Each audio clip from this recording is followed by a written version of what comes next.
We've all heard the phrase money can't buy happiness. But let's be real, money absolutely solves problems. It gets you healthcare, housing, education, and freedom from constant financial stress. But here's what nobody tells you, there's an entire category of human problems where money is just not the answer. At best, it's a band-aid. At worst, it's a distraction. Let's talk about what those problems actually are. You can hire people to be around you. You can throw incredible parties. You can buy gifts that make people smile. But here's what you can't buy: trust, real intimacy, the feeling that someone sees you, not your bank account, but you. Money can absolutely remove friction from relationships. No more fighting about rent or who's paying for dinner. But it can't create connections where there isn't any. It can't make someone understand you. It can't repair the attachment wounds that make you push people away or cling too tightly. You can pay for therapy, sure, but the work? That's all you. Some of the loneliest people in the world are extraordinarily wealthy. Because belonging isn't transactional.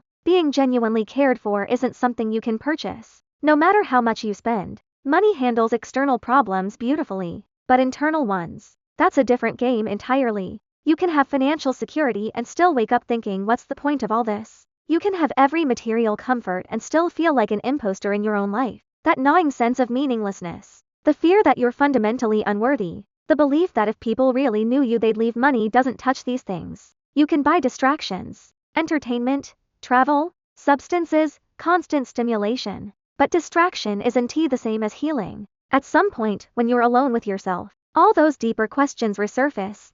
Who am I? What matters? Why do I feel so empty despite having everything? Here's something that frustrates people: you can't buy wisdom. You can't purchase good judgment or emotional maturity. You can't skip the years it takes to develop resilience, self-awareness, or the ability to navigate complex human situations. Sure, you can pay for courses, coaches, mentors, and those help. But the actual growth? The moment when something finally clicks and you see yourself or the world differently? That happens through experience, reflection, and often through pain. Money can open doors to learning, but it can't do the learning for you. The same goes for character. You can't buy integrity. You can't buy the kind of groundedness that comes from facing your fears repeatedly. You can't buy the capacity to sit with discomfort, to admit when you're wrong, to truly listen to someone else. Money buys convenience. It outsources tasks. It creates space in your schedule. But it can't buy back yesterday. It can't give you a second chance at your 20s. It can't restore the relationship with your kids during the years you were building your career.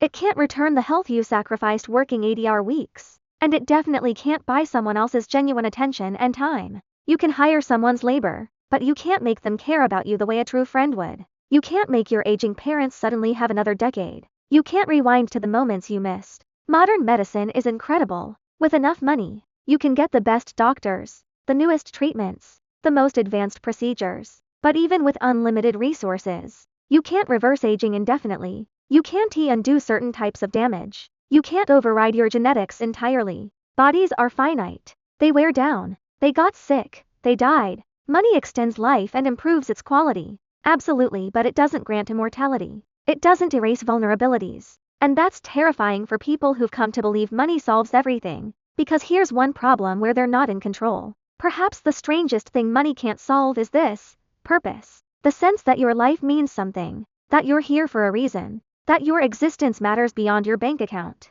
You'd think financial freedom would make this easier. You had time and resources to explore, right? But often it makes it harder. Because suddenly the question isn't how do I survive, but what am I for? And that's a much harder question. Meaning comes from contributing to something beyond yourself. From connecting deeply with others. From creating, struggling, overcoming, from being needed in a real way, not just because you're paying someone. Money can facilitate these things, but it can't be a substitute for them. So what does this mean? Money is a tool, an incredibly useful one. It solves resource problems, opens opportunities, and removes barriers. But it's not a cure-all. Treating it like one is how you end up rich and miserable, wondering why everything still feels wrong. The problems money can't solve require different currencies: time, attention, vulnerability, effort, courage. They require you to show up as a real person, not a wallet.